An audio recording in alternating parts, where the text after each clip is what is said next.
क्यों कि जो विराग जतन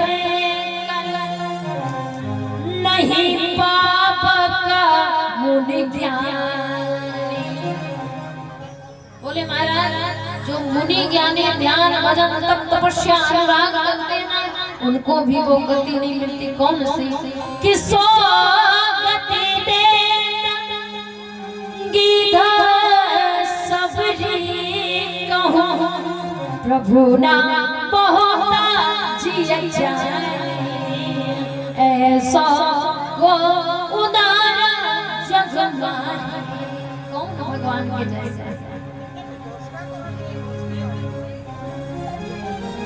आज राघवेंद्र सरकार मां सबरी ने अपने देह का त्याग किया, एक सूक्ष्म ज्योति भगवान के हृदय में विराजित हुई। अम्मा सबरी ने कहा था कि पंपापुर जाएंगे आप, वहां पर सुग्रीव से आपकी मित्रता होगी। इधर भगवान श्री राघवेंद्र सरकार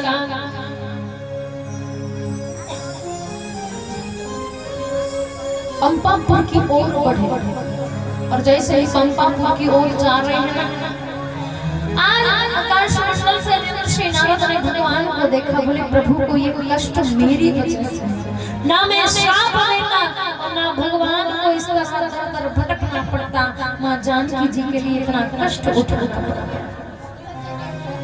आज भगवान के सामने देवर्षि नारद प्रकट हुए, कहा प्रभु क्या कारण था कि मैं विवाह करना चाहता था और आपने विवाह नहीं कर दिया। देखिए कितना सुंदर उत्तर भगवान श्री राघवेंद्र सरकार ने देवर्षि नारद को उत्तर दिया। कौन सा बड़ा सुंदर भाव। देवर्षि नारद से भगवान श्री राघवेंद्र सरकार कह रहे हैं कि करहु सदा की रखवारी और जिम बालक राखे मेहरा। देवर्षि नारद मैं सदैव अपने भक्तों का उस तरह से ख्याल रखता हूँ जिस प्रकार से माता अपने बालकों की रखती। करहु सदा तिनकी रखवारी, अपने भक्तों की उसी प्रकार से सुरक्षा करता हूँ। कैसे? बोले जिम बालक राखो महिला, जैसे माताएं अपने बच्चों की रक्षा करती हैं, देख रेख करती, वैसे भगवान भी हम सबकी रक्षा करते हैं। आज भगवान श्री राघवेंद्र आगे चले कि आगे चले बहुरी रंगराया विश्वमुख पर्वत नीरा।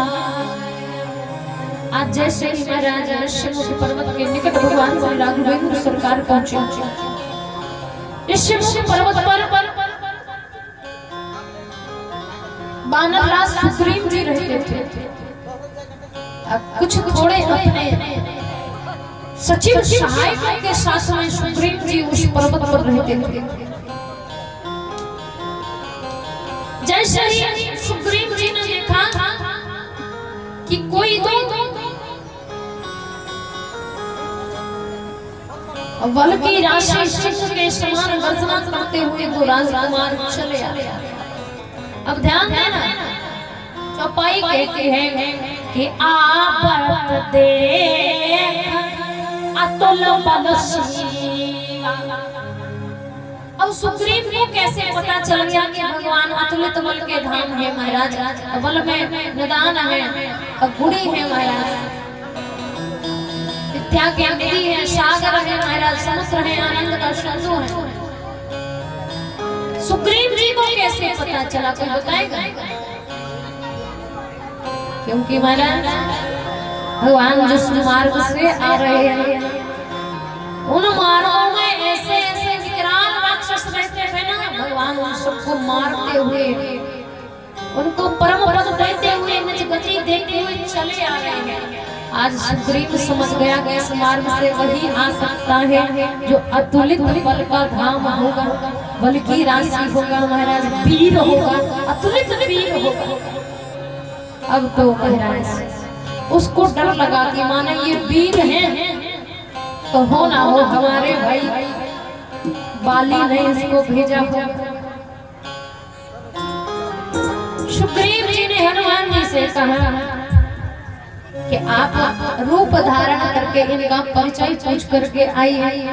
तुरंत श्री हनुमान जी महाराज रूप धरा कपित है गया, माथनाय पूछत अस भया, कि को तुम श्याम गौर शरीरा, को तुम श्याम गौर शरीरा,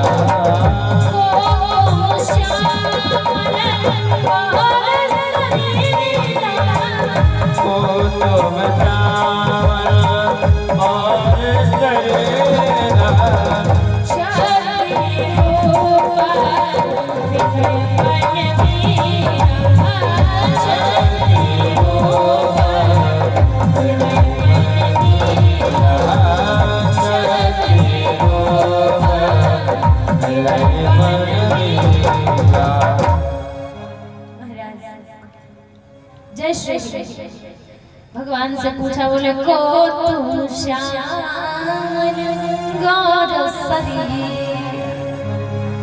जैसे ही भगवान से पूछा तो भगवान ने कहा, बोले कौशले